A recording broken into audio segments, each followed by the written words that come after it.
भोलि सूर्य ग्रहणको हल्ला चलिरहेको छ। श्रावण महिनाको 27 गते 12 अगस्त 2026 का दिन नेपाल भारतमा सूर्य ग्रहण छन् कि छैनन्, सुतक लाग्छ कि लाग्दैन, कुन कुन देशहरूमा यो ग्रहण रहेका छन्, हामी महत्त्वपूर्ण कुराहरूको जानकारी लिएर यस भिडियो मार्फतबाट उपस्थित छौँ।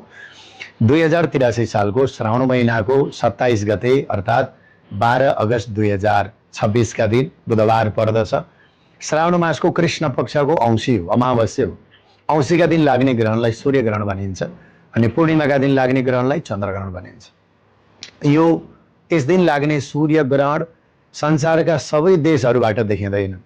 पूर्ण रूपमा यो सूर्य ग्रहण भनेको मुख्य रुस, ग्रिनल्यान्ड, आइसल्यान्ड, स्पेन, पोर्चुगलमा यो सूर्य ग्रहणको प्रभाव सूर्य ग्रहण देखिँदैछ।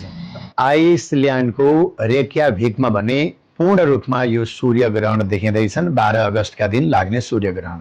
आइसल्यान्डमा अपराह्न 4 बजेर 47 मिनटबाट सूर्य ग्रहण सुरु भएर 5 बजेर 48 मिनटमा सूर्य ग्रहण समापन हुनेछ र यो सूर्य ग्रहण स्पेनमा पनि देखिनेछन्। स्पेनको समयअनुसार साँझ 7 बजेर 31 मिनटबाट ग्रहण सुरु भएर 8 बजेर 27 मिनटसम्म स्पेनमा, विशेष गरेर स्पेनको बिल्बाओ लगायतका स्पेनका विभिन्न स्थानीय क्षेत्रहरूमा सूर्य ग्रहणको प्रभाव रहनेछ।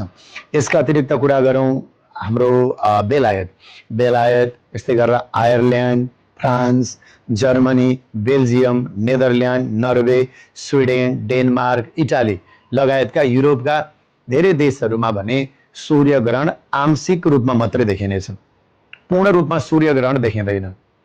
र क्यानाडाका विशेष गरेर उत्तरी तथा पूर्वी भाग र अमेरिकाको पनि विशेष गरेर उत्तर पश्चिम क्षेत्र र अफ्रिकाका पनि केही भागहरूमा यो सूर्य ग्रहण आंशिक रूपमा देखिँदैछन्। 12 अगस्त 2026 का दिन बुधबार। हामी बेलायतको लन्डनमा धेरै नेपालीहरू हुनुहुन्छ, त्यहाँको बारेमा कुरा गर्दा बेलायतको लन्डनमा आंशिक रूपमा सूर्य ग्रहण देखिँदैछन्। त्यहाँको समयअनुसार साँझ 6 बजेर 17 मिनटबाट ग्रहण सुरु भएर 7 बजेर 13 मिनटसम्म सूर्य ग्रहणको अवधि रहने पनि हाम्रा बेलायतमा रहने सम्पूर्ण नेपाली जनतालाई जानकारी गराउँछौँ। र क्यानाडामा पनि हुनुहुन्छ नेपालीहरू धेरै। क्यानाडाको टोरेन्टोमा त्यहाँको स्थानीय समयअनुसार दिउँसोको 12 बजेर 55 मिनटबाट ग्रहण सुरु भएर दिउँसो 1 बजेर 40 मिनटसम्म ग्रहण रहनेछन्। अमेरिकाको न्युयोर्कको स्थानीय समयअनुसार दिउँसो 1 बजेर 7 मिनटबाट ग्रहण सुरु भएर 1 बजेर 44 मिनटसम्म ग्रहणको अवधि रहनेछ। यो सूर्य ग्रहण हो। आंशिक रूपमा अमेरिका र क्यानाडामा सूर्य ग्रहण रहनेछन्, बेलायतमा पनि।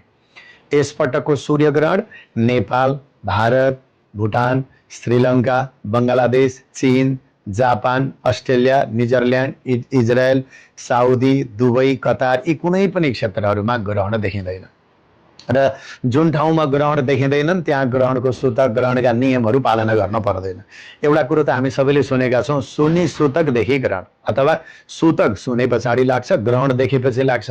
त्यसैले ठाउँमा ग्रहण नरहने भएको हुनाले ग्रहणको कुनै सूतक अवधि पालना गर्नु पर्दैन।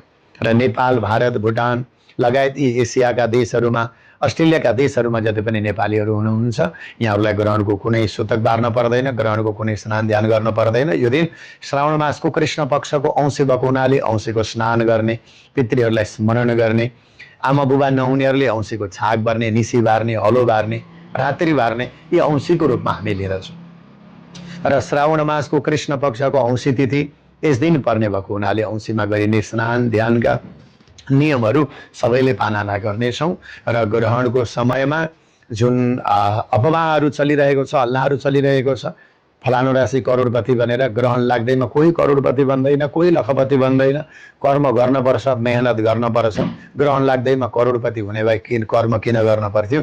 यस कारणले गर्दा जुन जुन देशहरूमा ग्रहण लाग्दैछन् हामीले त्यस बारेमा कुराकानी गरायौँ, किनभने यहाँहरूले पनि सोधीखोजी गर्नुहुन्छ।